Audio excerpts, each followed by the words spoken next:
الحمد لله رب العالمين،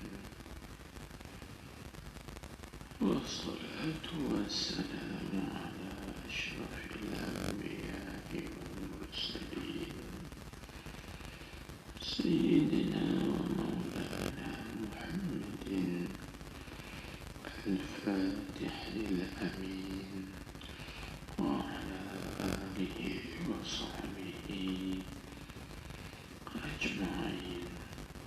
اللهم صل على سيدنا محمد الفاتح لما أغلق والخاتم لما سبق ناصر الحق بالحق والهادي إلى صراطك المستقيم وعلى آله وصحبه حق قدره ومقداره العظيم.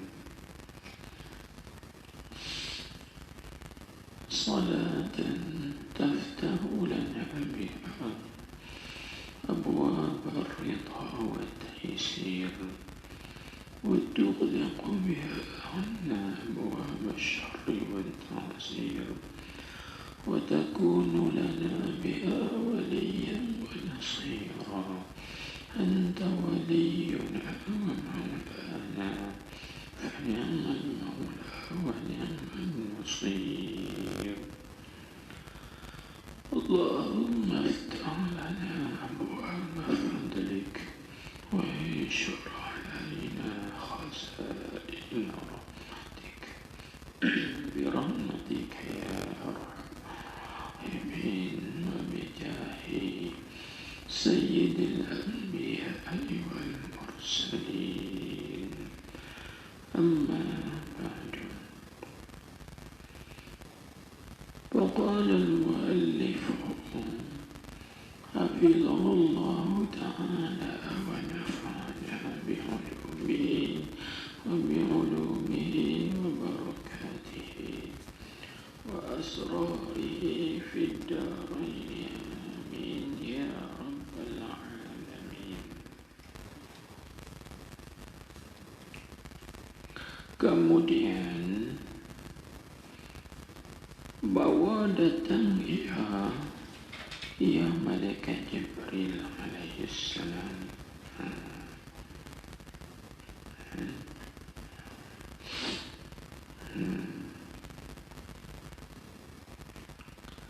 akan satu batil daripada emas.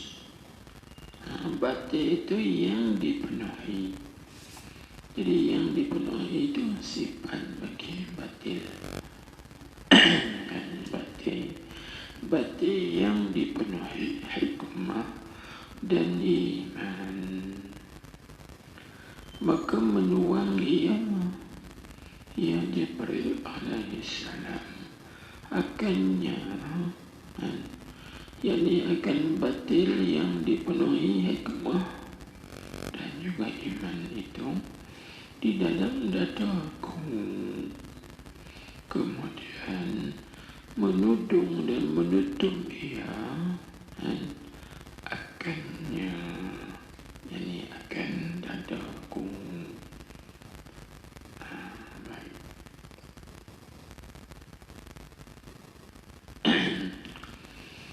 Jadi alhamdulillah kita sambung balik pengajian khusus kitab Al-Bidayah wa Nihayah min Isra'i wa Mi'raji Khairil Bariyah sallallahu alaihi wasallam.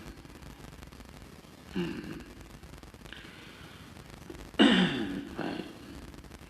Jadi Nabi kita Muhammad sallallahu alaihi wasallam menceritakan tentang bidayah Isra, permulaan Isra, yaitu atap rumah Nabi kita Muhammad sallallahu alaihi wasallam dibuka.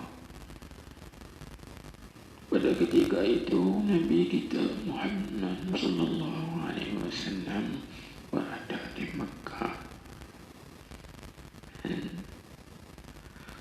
kemudian turun malaikat Jibril alaihissalam dan mengambil Nabi kita Muhammad sallallahu alaihi wasallam bawa pergi ke satu tempat. Lalu dibelah dada Nabi kita Muhammad sallallahu alaihi wasallam. Kemudian diambil daripada dalam dada Nabi kita Muhammad sallallahu alaihi wasallam itu akan hati Nabi kita Muhammad sallallahu alaihi wasallam.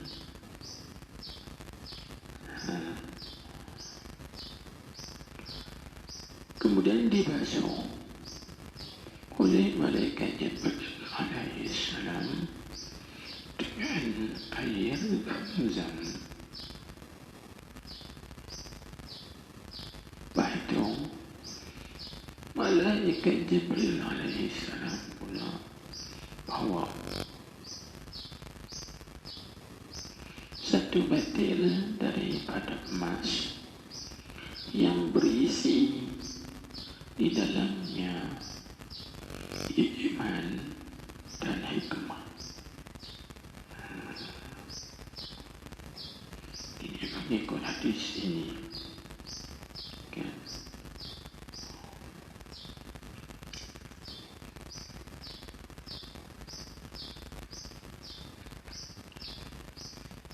Baik.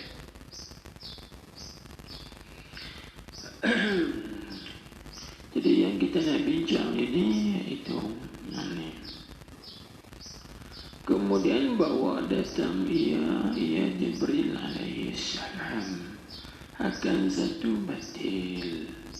Kita dah terang dari batil. Batil itu daripada emas, maksudnya batil itu yang dibuat daripada emas. Yang kita nak bincang, batil yang dibuat daripada emas, maka ini juga menyalahi kebiasaan, dibagi menyalahi adat, menyalahi ghalib. Sebab apa?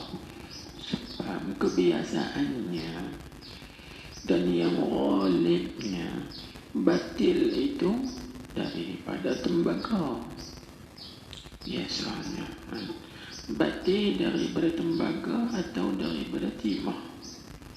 Orang tak buat batil daripada perak. Begitu juga orang tak buat batil daripada emas. Sebab apa? Sebab batil ini digunakan untuk bubuh air di dalamnya, untuk basuh tangan, celup tangan. Celup tangan. Takkan nak buat basuh celup tangan tu nak buat daripada perak, tak padangan. Takkan nak buat celup tangan itu, tempat celup tangan itu dibuat daripada emas, tak padan. Jadi sebab tu orang dulu bila mereka buat batil, maka batil tu dibuat daripada timah, besi ataupun dibuat daripada tembaga. Ini tidak ni. Batil yang dibawa oleh malaikat Jibril alaihissalam daripada ni dibuat daripada emas. Baik. Jadi di sini timbul isyarat atas ini. Kita dah hafal dahulu dah sebahagian daripada isyarat, iaitulah isyarat di sini dan bagi tahu kata perkara yang berlaku ke atas Nabi kita Muhammad sallallahu alaihi wasallam ini adalah perkara yang menyalahi adat, menyalahi kebiasaan. Jadi sebab tersebut tadi kan kebiasaannya orang akan guna batil itu, batil yang dibuat daripada besi atau timah atau tembaga, itu oleh atau adat kebiasaan Tiba-tiba kali ini batik yang dibuat daripada emas ini menyalahi adat. Maka itu ada isyarat bahawa peristiwa yang berlaku ke atas Nabi kita Muhammad sallallahu alaihi wasallam ni adalah peristiwa yang luar biasa, menyalahi adat kebiasaan. Itu satu. Baik. Yang kedua, kita kena faham dalam banyak-banyak batil, dalam banyak-banyak alat untuk nak basuh tangan atau seumpamanya, banyak alat dia. Timba boleh, cebok pun boleh. Lagi apa lagi? Setengah orang panggil gayung pun boleh, bukan silat gayung. Ni gayung, jangan cebok lah juga. Pencedok kan, pencebok, timba. Tu bagi pun boleh pakai. Tapi kenapa dipilih batin? Itu salah. Pasal apa dipilih batil? Dan batil itu pula daripada emas. Jadi jawab ulama pada menjawabkan, jadi dipilih batil tu kerana apa? Kerana batil tu dipanggil yang paling masyhur daripada alat-alat yang digunakan pakai untuk buat basuhan. Nak basuh apa-apanya memang dulu guna batik. Mana ada cebok, janganlah ni. Dulu orang cebok pakai apa? Pakai upih. Tahu upih? Tahu tak upih? Tak tahu tak? Upih buka pinang. Buka pinang tu dia ada upih. Dulu mainan budak-budak dulu main upih buka pinang lah. Naik dari upih tu tarik keliling kampung. Saya tengok lah. Itulah. Mereka ni zaman budak-budak mereka. Zaman lain dah. Kita zaman lain. Zaman kita dulu main tarik upih. Naik dua atas upih tu tarik keliling kampung, keliling rumah. Kita dah dapat rasa pengalaman tu. Main upih. Selain pada itu, upih juga digunakan untuk buat penyebok. Lipat-lipat buat cebok ayam. Jangan timba je kan. Itu upih. Fungsinya orang dulu-dulu. Tetapi cuba kita tengok, kenapa digunakan batil? Batil pun kita ada. Nanti nak balik tanya mak. Ada kata ada lagi batil. Kita bisa tengok batil tu. Masa kecil dulu, tapi tak kecil sangat. Batil lah, ada lagi. Tapi batil ni bukan daripada tembakau, ini daripada timah. Yang kita tengok di rumah-rumah dulu, batil daripada timah. Baik, tu balik besar. Batil ni. Dia jangan besen juga lah. Tapi besen tu plastik. Ini batik, dia dalam bertimah. Buat bertimah tu batik. Baik. Jadi sebab apa dipilih batik? Jawab. Kerana batik itu kata ulama asyharu alatil isti'mal fil ghusli. Iaitu yang paling masyhur alat-alat pekakai yang digunakan pakai pada membasuh. Jadi nak basuh orang, nak basuh apa-apa pun dulu guna batik, cedok dengan batik, basuh. Maka malaikat Jibril alaihi salam dia basuh hati Nabi kita Muhammad sallallahu alaihi wasallam ini dengan menggunakan batil, iaitu alat yang paling masyhur. ada isyarat juga. Isyarat bahawa Nabi kita Muhammad sallallahu alaihi wasallam akan dikenali, masyhur. Nanti semua orang akan kenal Nabi kita Muhammad sallallahu alaihi wasallam. Semua kenal, cumanya kadang-kadang kenal dia tak mengaku. Itulah. Ada yang kenal, dia tahu Nabi dan dia mengaku. Bila dia mengaku, dia ikut. Ada yang kenal Nabi Muhammad, tahu Nabi Muhammad, tapi mereka tidak mengaku dan tidak mengikuti. Macam itu. Tapi semua orang kenal. Buat tengok kan. Sebelum daripada Nabi kita lahir lagi, Ahlul Kitab Yahudi Nasara dia dah kenal dah sosok Nabi kita Muhammad sallallahu alaihi wasallam. Dia tahu dah kata Nabi kita akan lahir bangkit pada akhir zaman menjadi Nabi yang penyudah. Maknanya dia pada siap persiapan bagaimana dia nak bunuh Nabi. Macam-macam dia buat. Dia pun dah kenal dah. Macam tu kan.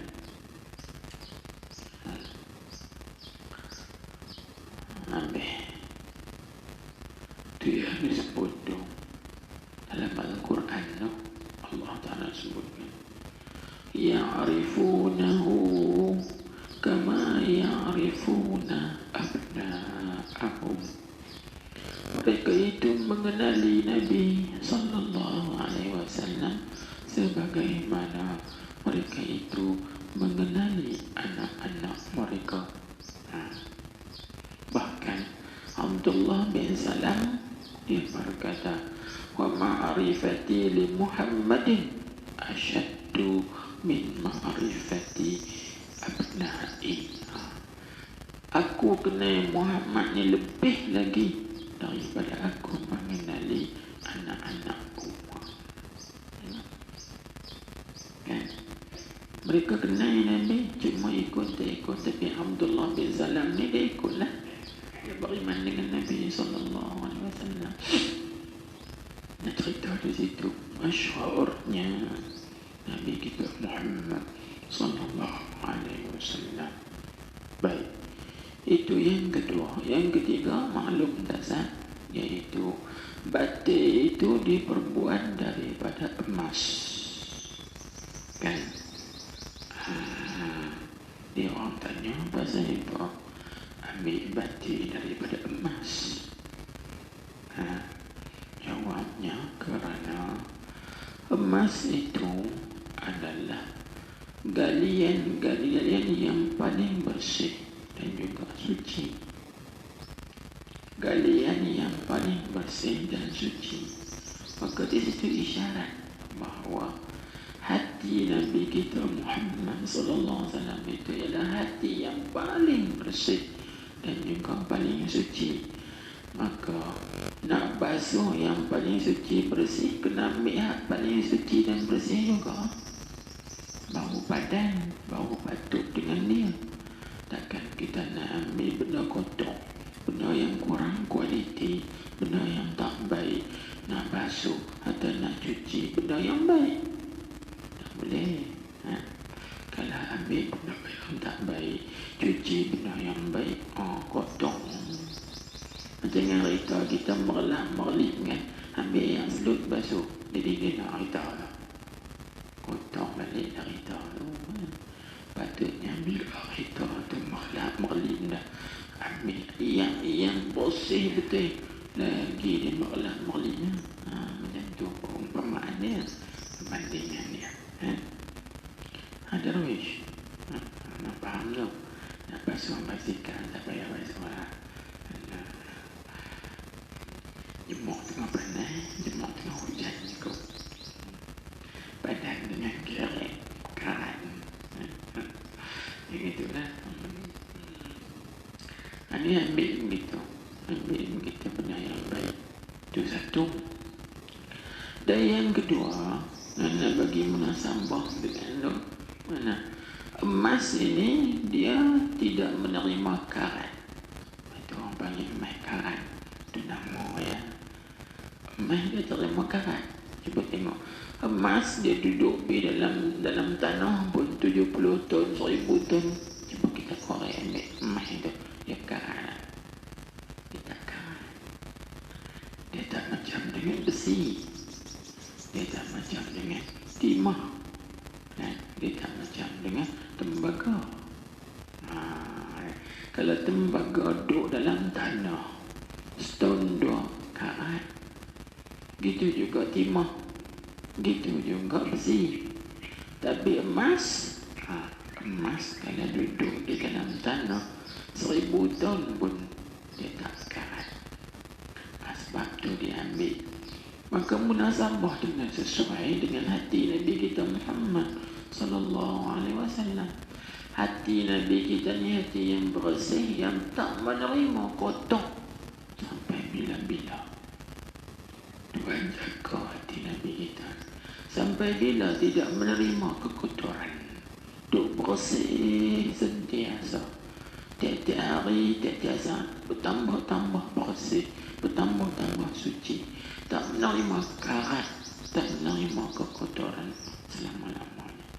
Itu munasabah, isyarat dia yang dibuat, dia ambil daripada emas. Kan? Baik. Kan? Munasabah begitu. Munasabah macam itu. Baik. Lepas itu pula yang terakhir, kan? Emas, mempanggil emas. Itu dengan makna satu. Yang kedua, syaitan.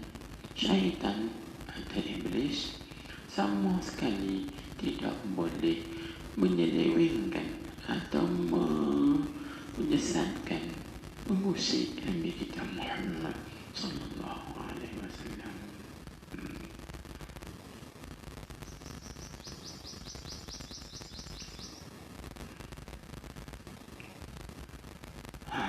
Baik. Itu. Dan seterusnya, kita tengok lagi. Kenapa diambil daripada emas? Sebab emas itu dalam bahasa Arabnya dipanggil apa? Zahabah. Emas itu dalam bahasa Arab dipanggil apa? Zahabun. Kan? Zahabun. Az-zahab dipanggil zahab. Maka zahabun ni daripada perkataan apa?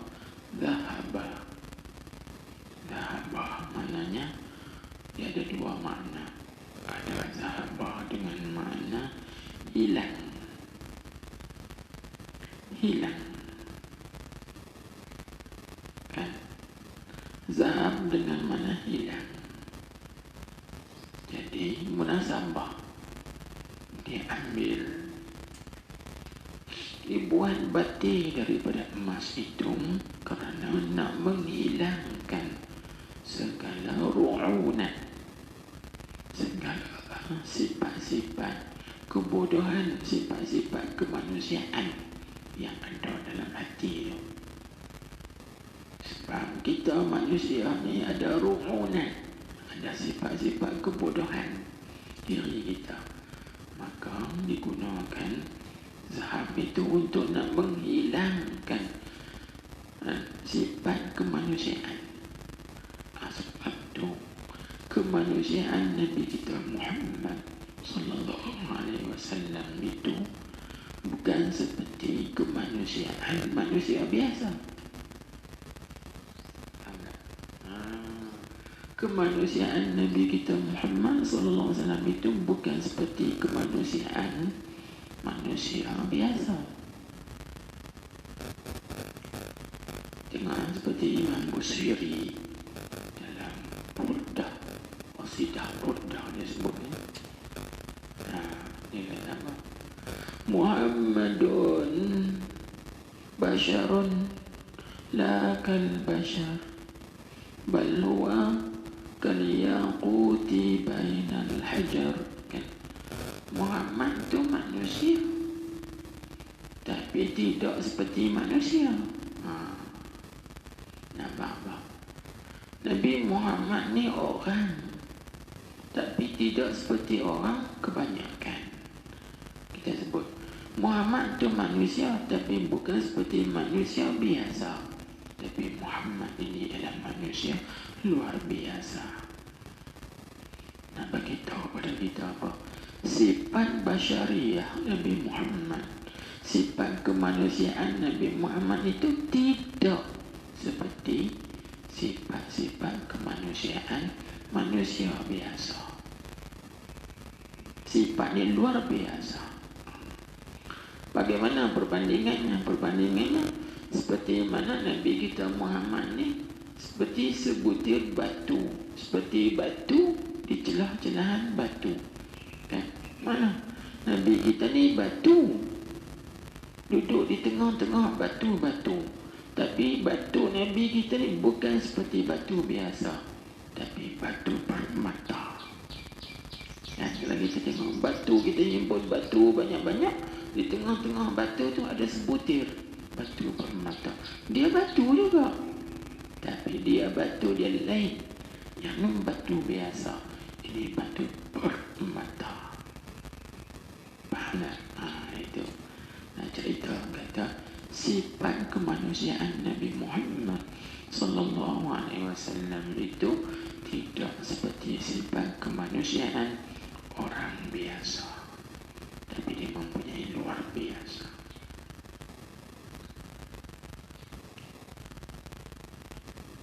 Itu panggil zahab. Baik. Yang kedua, zahabun emas diambil daripada perkataan zahabah. Zahabah kita mengerti bahasa Arab dipanggil pergi. Aina tadhhab? Kemana awak nak pergi? Zahabtu ila Madinah. Saya nak pergi ke Madinah. Ana zahibun. Saya nak pergi ke Madinah. Kalau zahabtu, saya dah pergi. Kalau saya sedang pergi, ana zahibun. Saya nak pergi. Ana syahid. Dia guna bahasa kan.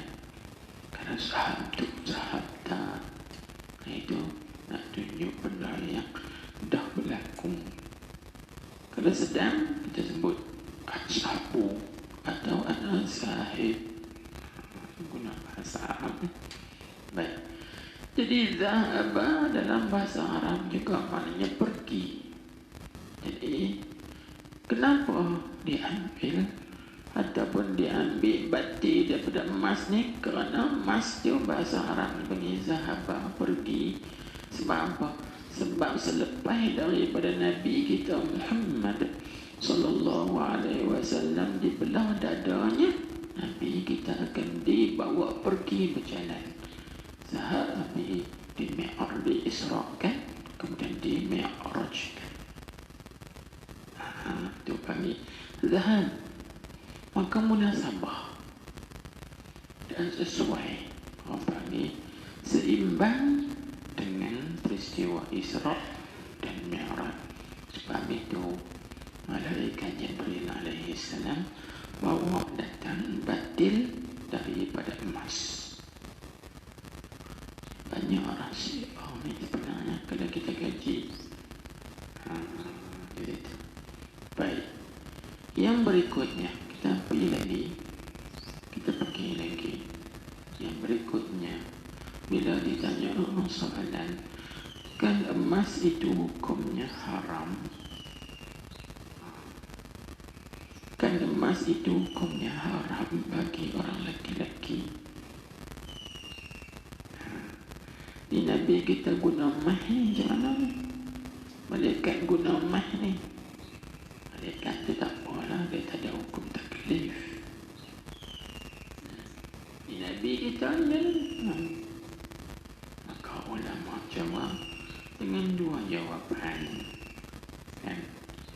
Jawapan yang pertama iaitu perkara ini khusus, dipanggil khususiyah, keistimewaan bagi Nabi kita Muhammad sallallahu alaihi wasallam sahaja. Jadi benda itu bila benda khusus maka tidak mengapa. Itu satu. Dan yang kedua pula kan, mana emas pada masa itu belum lagi disyariatkan, kata haram. Jadi benda tu pada masa tu harus diguna pakai. Yang kata haram guna emas ni, iaitu selepas daripada disyariatkan. Iaitu mana? Iaitu selepas daripada hijrah Nabi kita Muhammad sallallahu alaihi wasallam.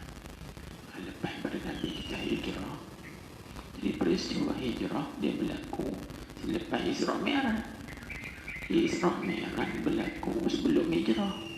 Jadi maknanya sebelum itu emas belum diharamkan. Jadi boleh guna pakai. Jadi kita kena fahami beberapa perkara dan juga beberapa yang sanggup berhukum dengan dia. Dan lagi pula ulama mengatakan bahawa emas ni, emas daripada syurga, bukan daripada dunia. Baik mana? Ada pun yang kata haram pakai emas itu, iaitu emas di dunia. Ada pun di syurga tidak haram. Dengan kita orang lelaki-lelaki lah ni tak boleh pakai emas. Nanti di akhirat nanti boleh kita pakai emas sebab di dalam syurga. Cuma lah yang kita boleh pakai mask. Tutup mulut. Itu boleh pakai tu. Ni itu mask. Nak dekat-dekat semua. Cuma hijau lah. MUSK musk.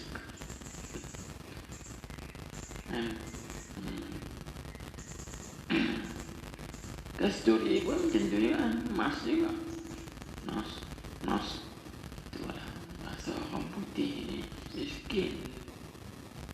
Dia tak macam dengan bahasa Arab. Kaya. Tu pun kita dah megah dengan orang putih. So dah megah lah dengan bahasa orang putih. Kerti cakap orang putih. Kerti cuba cakap orang putih. Kerti cakap Inggeris nak. Oh kerti cuba cakap tengok Inggeris. Kerti ya kan. Nak megah apa dah. Kita kena megah cakap bahasa Arab. Nak boleh bahasa Arab.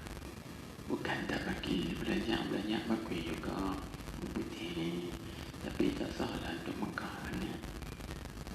Megah bahasa Quran, bahasa syurga, bahasa jannah. Baik. Itu beberapa maklumat mengenai apa hikmah dan juga apa rahasia malaikat Jibril alaihissalam bawa datang satu batir daripada emas. Baik. Sambung balik yang dipenuhi hikmah dan iman. Yang itu sifat bagaimana? Sifat bagi batir. Batir itu batir yang dipenuhi, bukan sifat bagi emas. Jadi kita ada kata sifat bagi emas pula. Tak. Dia sifat bagi batir. Batir itu batir yang dipenuhi hikmah. Maksud hikmah di sini apa? Hikmah di sini ialah ilmu yang memberi manfaat. Bukan hikmah di sini hikmah dunia. Jampi ni bukan yang tu. Maksud hikmah di sini iaitulah ada kaul yang masyhur yang dipilih oleh majoriti ulama. Hikmah di sini iaitulah dengan makna al-ilmu nafi', ilmu yang memberi manfaat, yang berguna. Ada hikmah di sini. Kan? Sebab pada mentafsirkan makna hikmah itu dia ada banyak qaul. Itu kita dah habaqlah banyak kali lah. Jadi mentafsirkan makna hikmah itu ada banyak qaul. Ada setengah ulama tafsirkan hikmah dengan makna Al-Quran. Ada setengah mentafsirkan dengan makna paham Al-Quran. Setengah ulama tafsir hikmah dengan makna sunnah.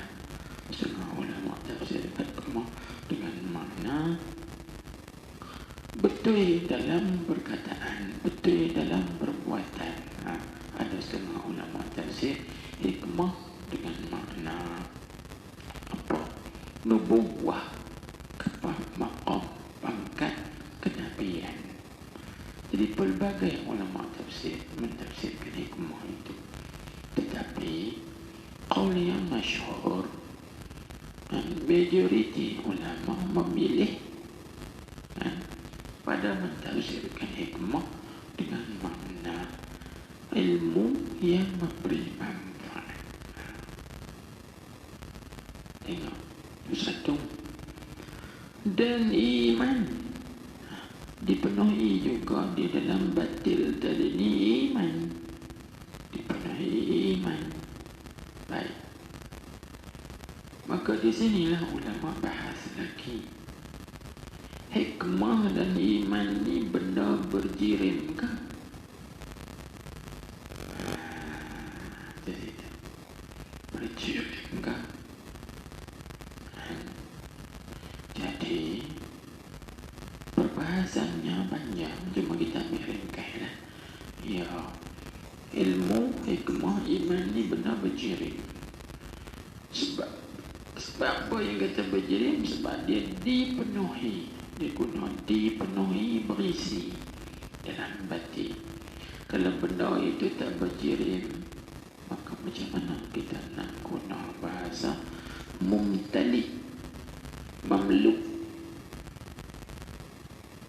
Kan dengar dalam bahasa hadis dia sebut summa jaa bi tasdin min zahabin mamlu'in. Itu mamlu' yang dipenuhi. Jangan kita tengok, jangan kita kata ayam penuh kolak. Ayam tu jirim dah. Jirim. Jirim dah. Ayam penuh botol. Tu bagi ayam tu jirim dah. Kan? Tong sampah penuh sampah. Sampah tu memang jirim apa? Jadi guna bahasa jirim tu. Jadi kata ulama, hikmah ini berjirim. Jadi tu. Iman juga berjirim. Kan? Jadi tu. Dia ada jauhar dia. Itu bagi jauhar dia. Sebab tu dia guna bahasa mamlu'in, yang dipenuhi.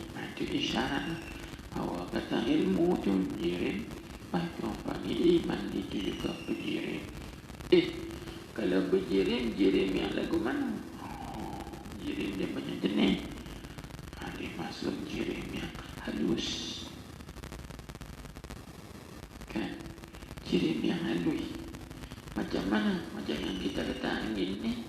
Masjid kita ni, ruang masjid kita dipenuhi dengan angin. Aku tak nampak apa angin. Tu kipas angin pusing tengok. Main mana angin? Tu dah dia kata angin. Maknanya ruang ini nampak ya kosong, tapi sebenarnya dipenuhi dengan udara atau angin. Nak faham ni tu? Kan? Itu ulama dibahas. Baik. Dan kalau kita bahas pun lagi pula, sebenarnya memang ada pun jirimnya. Sebab apa? Hakikat ilmu. Hakikat ilmu itu adalah cahaya. Maka cahaya itu wujudi. Bila kita wujudi, ada jirim. Ada jirimnya. Kan? Cahaya itu wujudi. Baik. Kita tengok saja. Baik.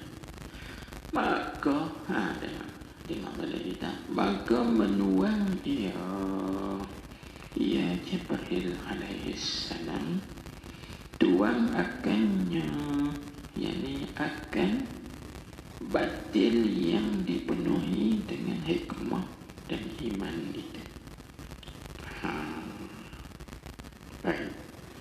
Tuang akannya, yakni tuang di dalam dada Nabi kita Muhammad sallallahu alaihi wasallam itu. Baik, di sini ada sir. rahsia. Di sini juga ada hikmah. Apa hikmah?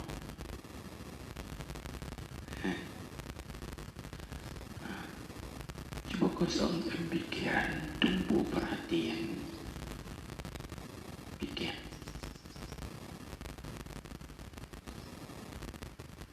Kita kata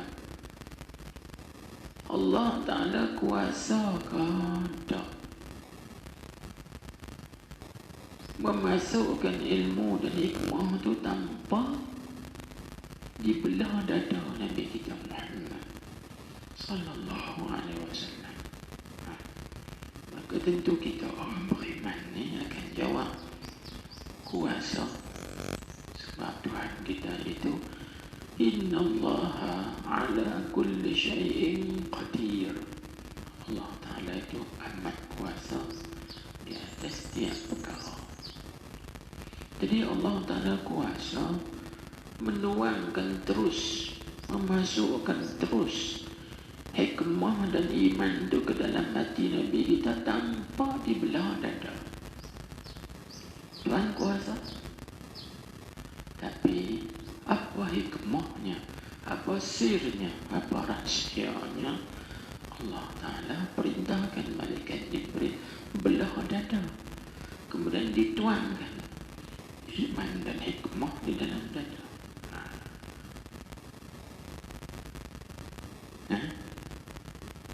Apa hikmahnya? Kata ulama, hikmahnya ialah az-ziyadah fil yaqin, fi quwwatil yaqin, yaitu menambahkan lagi pada kekuatan keyakinan. Nak tambahkan lagi kekuatan keyakinan. Sebab apa? Nampak dah, menambahkan lagi pada kuat yakin. Nampak dah? Kawan, dia macam ni. Dia manusia ni, kan, manusia ni tahap keyakinan dia tak sama. Ada seorang itu dia cukup yakin dengan berilmu saja, itu panggil ilmu yakin. Maka ilmu yakin ni dia duduk dalam mana? Duduk dalam kuasa Tuhan. Nampak tak? Dia yakin dah pengetahuan dia, dia yakin Allah Ta'ala kuasa atas tiap-tiap semua perkara. Itu ilmu yakin. Jadi Nabi kita yakin Tuhan kita kuasa menuangkan terus hikmah dan iman itu ke dalam dada hati Nabi kita Muhammad sallallahu alaihi wasallam tanpa dibelah. Yakin dah pengetahuan, tetapi nak menambahkan lagi keyakinan, maka dibelah dada. Masa belah dada tu Nabi kita sedar. Bukan Nabi kita pengsan, bukan Nabi kita dibius macam di hospital, kan orang nak bedah siasat, kena bedah orang biuskan dulu, masuk ubat pening kepala ke, tak ingat apa dah, orang belah-belah, tak tahu. Orang tanya orang belah lah ke mana, tak, aku tak tahu, aku tak ingat apa, aku tak nampak. Nabi kita tengok sebenarnya dengan matanya. Malaikat belah dadanya, malaikat uap keluar daripada hatinya, gumpalan iman hitam, darah hitam, masuk pula iman. Nabi tengok sebenarnya. Kita bayangkan, kalau orang belah kita, kita tengok dengan mata macam mana? Ziyadah fi quwwatil yaqin. Itu umpamanya menambahkan lagi pada kekuatan yakin. Maka daripada ilmu yakin naik kepada ainul yakin. Bukan takat ain, tapi haqqul yakin. Sebab Nabi kita alami sendiri, Nabi kita tengok sendiri, dan Nabi kita mengalami sendiri peristiwa belah dada tu tanpa ada sakit sikit pun, pedih sikit pun tak ada. Itu isyaratnya tu, dan hikmahnya tu dibelah dada, dituangkan ke dalam hati Nabi kita Muhammad sallallahu alaihi wasallam akan hikmah dan juga iman. Itu sirnya, rahsianya ialah az-ziyadah fi quwwatil yaqin, iaitu menambahkan lagi pada kuat keyakinan. Jadi yakin Nabi kita Muhammad sallallahu alaihi wasallam tak ada tandingannya, tak ada tanding. Yakin tu ini, yakin tu bukan takkan ilmu yakin, bukan takkan ainul yakin, tiga-tiga tu berimpun pada Nabi kita Muhammad sallallahu alaihi wasallam. Itu. Baik. Itu dipanggil tuan dan maka menuang ia Jibril akan kalau katakannya akan iman dan hikmah, atau akan batin yang dipenuhi dengan iman dan hikmah itu tuang di dalam dadaku. Maksud dada di sini ialah hati. Kita tulis dadaku, yakni hatiku. Itu bahasa Jepun digunakan dada, sebab dada itu tempat hati. Jadi dipanggil kataan najat mursal min itlaqil mahal wa iradatil hal. Alaqah ni apa? Alaqah ni ialah mujawazah. Itu orang ngaji ilmu bayan dipanggil. Itu orang panggil najat mursal, itlaq tempat, iaitu dada. Mahal itu tempat dada, tapi dikehendaki hal, iaitu hati. Pasal apa itlaq mahal? Itlaq mahal dikehendaki hal kerana hati kita itu duduk di dalam dada. Hati Nabi Muhammad itu berhampiran dekat dengan dada, maka disebut sebagai dadaku. Jadi kalau ikut baca gini, di dalam hatiku yang berada di dalam dadaku. Dituangkan iman dan hikmah itu ke dalam hatiku yang berada di dalam dadaku. Kan? Hanya macam tu lah. Kita pengajian balaghah. Bila ada alat-alat kakak itu sedap nak ngaji, sedap nak baca. Lepas tu orang tanya pasal apa tukang dah main buat 2 hari 3 hari, sebab tak cukup alat. Kita sedap nak baca. Macam tu kakak tak cukup. Bila kakak cukup semua baca sedap. Macam tu ngaji. Bila kakak alat cukup, orang baru sedap ngaji. Dah sedap ngaji, tapi tiada nak nikah, tiada nak ngaji lah.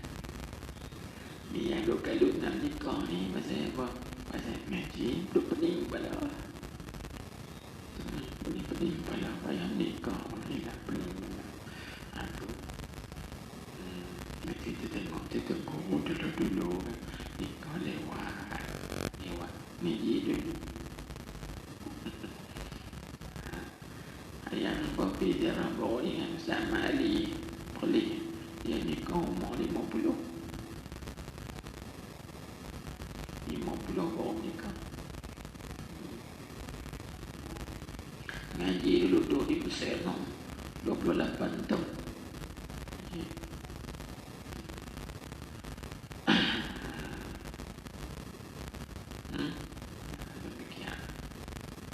Nikah tak kalut. Imam Nawawi tak nikah. Nikah tak kalut, sebab tak kalut.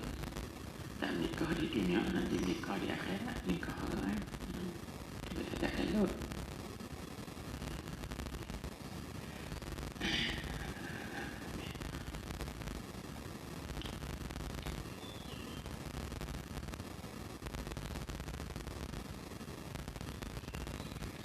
Hai.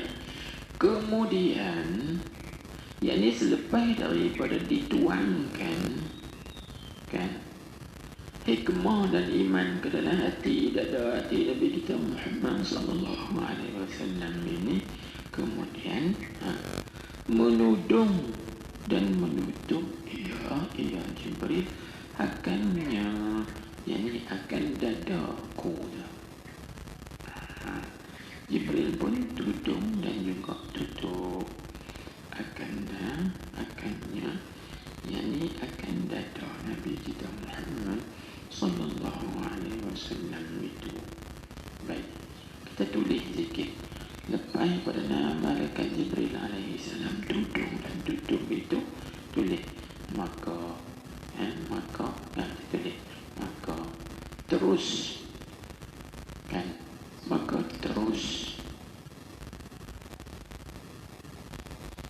bersedaging.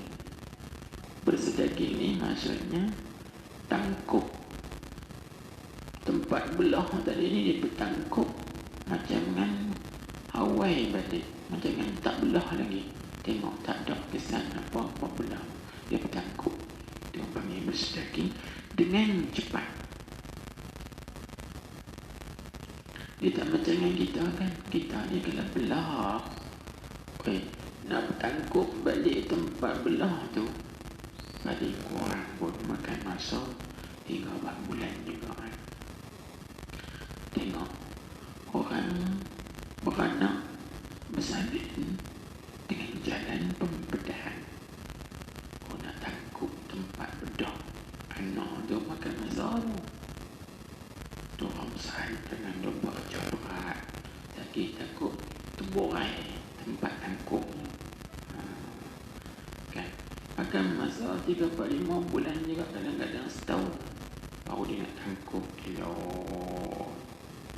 Ini dak Nabi kita Muhammad SAW pada belah tu dia bertangkup terus tanpa ada rasa sakit, tanpa ada rasa masyarakat sulit dan juga orang panggil gitu. Baik, ini juga isyarat. Apa isyaratnya? Isyarat kepada menyalahi adat. Adatnya bila belah luka, nak tangkup luka tu, dia akan rasa kan. Kalau luka kecil pun, luka kecil dengan tangan kita kan, contohnya kena pisau, nak tangkup balik itu pun makan masa seminggu 2 juga kan. Kadang-kadang sebulan baru tangkup. Tu luka kecil, ni luka besar kan. Mana? Ni daripada lubang tengkuk sampai dekat pusat. Besar ni luka, tapi dia tangkup elok, bersedaging elok dengan segera, dengan cepat. Maka itu isyarat kepada perkara yang mencari adat. Yang wajib atas kita ini beriman dengan kekuasaan Allah Subhanahu wa Ta'ala. Tuhan kita Maha Kuasa, dia boleh buat apa sahaja yang dia kehendaki. Baik, itu satu. Dan kalau kita kata perkara-perkara yang mencari adat ini berlaku kepada para wali, kekasih-kekasih Allah Subhanahu wa Ta'ala, boleh berlaku, maka Nabi kita lebih lagi daripada para wali. Tak boleh lah. Kalau kita tengok kan, kalau wali ni ada pada karamah. Karamah tu pun perkara yang mencari adat juga. Boleh berlaku kepada awliya-awliya, wali-wali Allah. Maka kalau nak berlaku gini kat Nabi kita, lebih-lebih lagi lah. Sebab Nabi kita ketua bagi segala wali, segala Nabi, segala Rasul. Nabi kita lebih lagi. Allah Ta'ala berikan pada Nabi kita perkara-perkara yang mencari adat. Baik. Titik.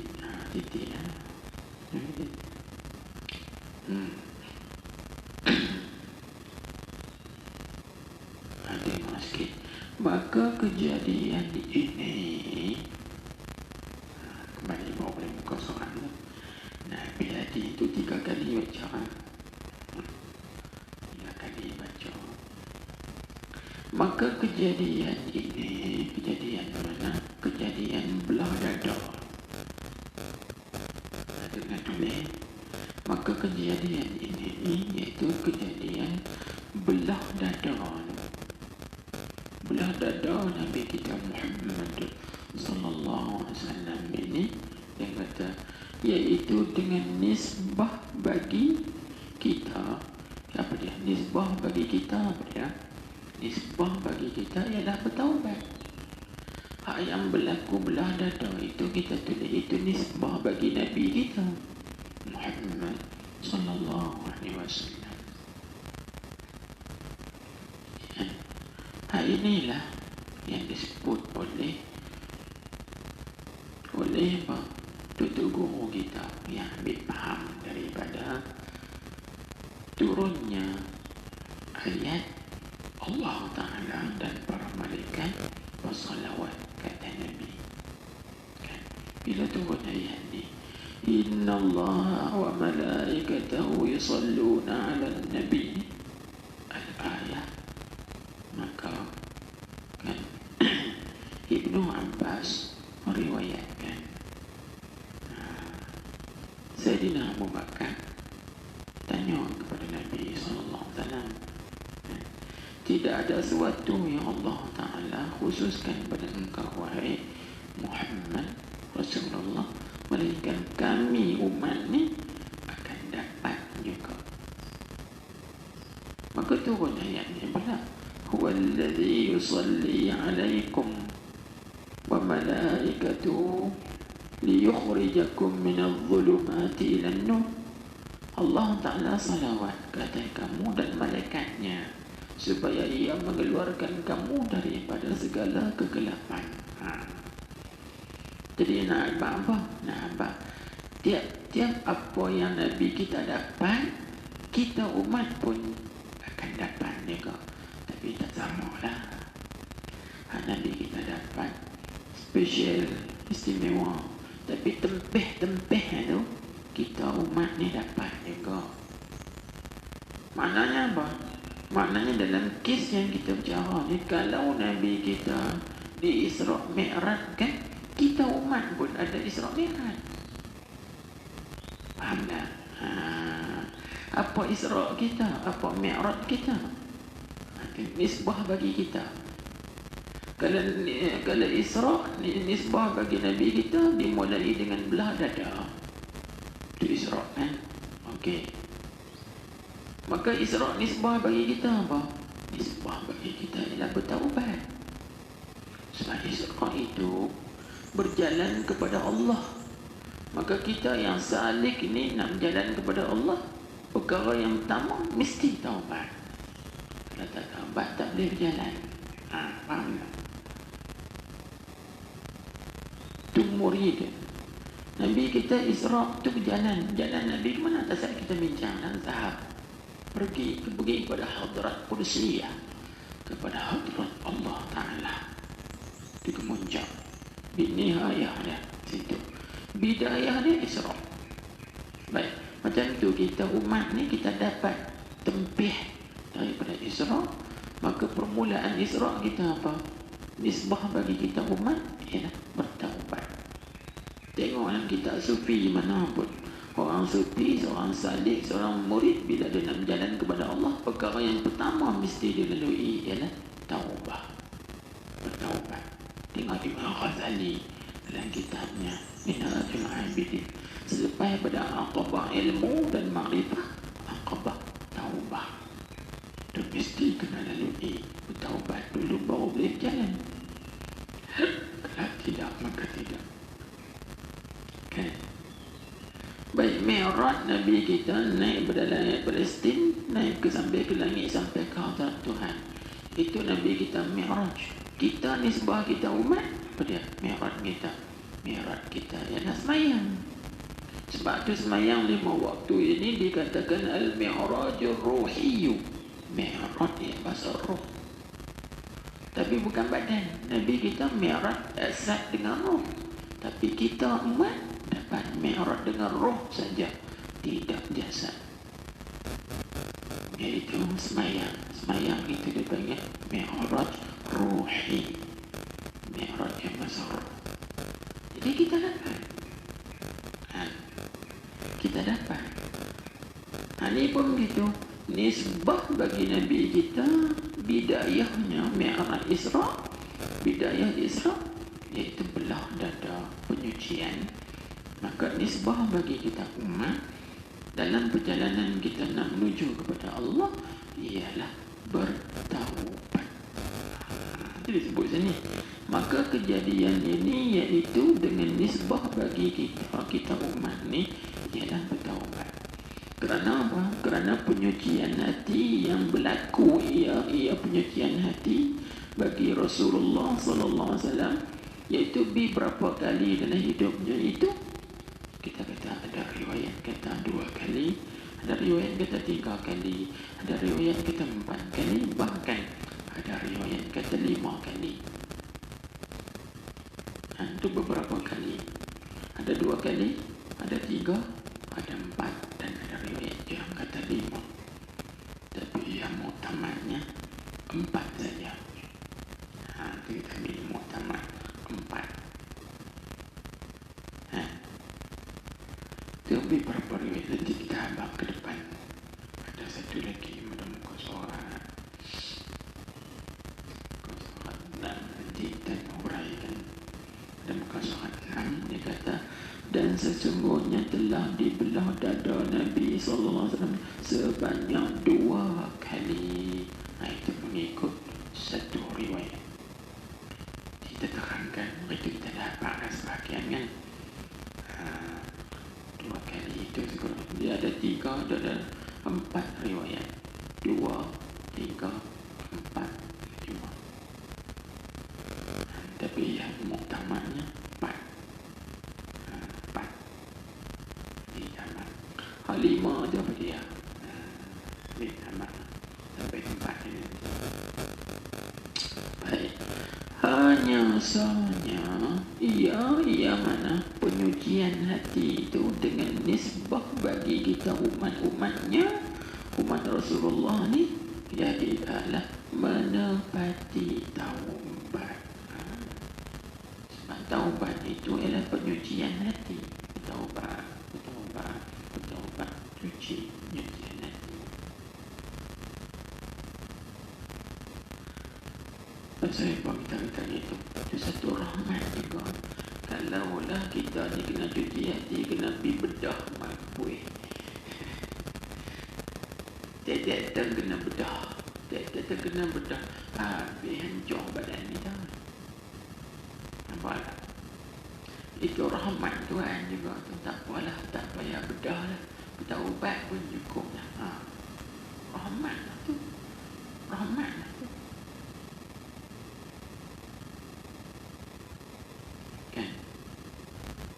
Kalau umat-umat dulu mereka buat dosa, bertaubat, dia kena bunuh. Faqtulu anfusakum. Bunuh dia. Kalau umat-umat dulu kain kena najis, kain tempat kena najis itu kena kerat, potong. Mai umat Nabi Muhammad kalau tempat yang kena najis tu, buang air najis dulu, basuh. Nampak tak? Itu satu rahmat. Ini pun begitu. Kalau umat dulu banyak dosa, nak bertaubat kena belah dada. Tiap-tiap hari kena belah dada. Mampus, hancur badan ni. Ni tak payah belah dada. Istighfar saja. Nisai saja. Niat azam taulang balik. Jadi kita bincangkan ke depan nanti mengenai rukun-rukun taubat. Allah rahmatnya Nabi Muhammad sallallahu alaihi wasallam. Dan yang waqi'. Situ dulu. Allah. Kelapan biar. Baca semua. Nanti tengok. Subhanallah.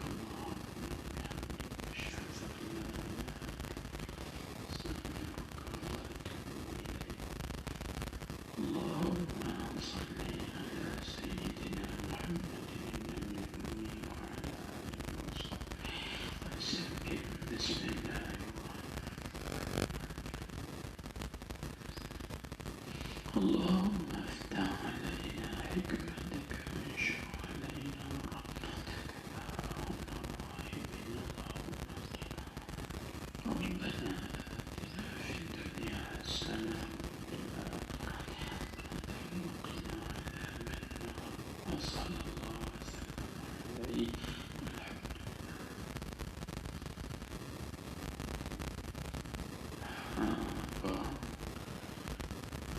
Haul balak mungkin kita akan buat hari Khamis ni. Dan nanti nak fikir nak makan apa.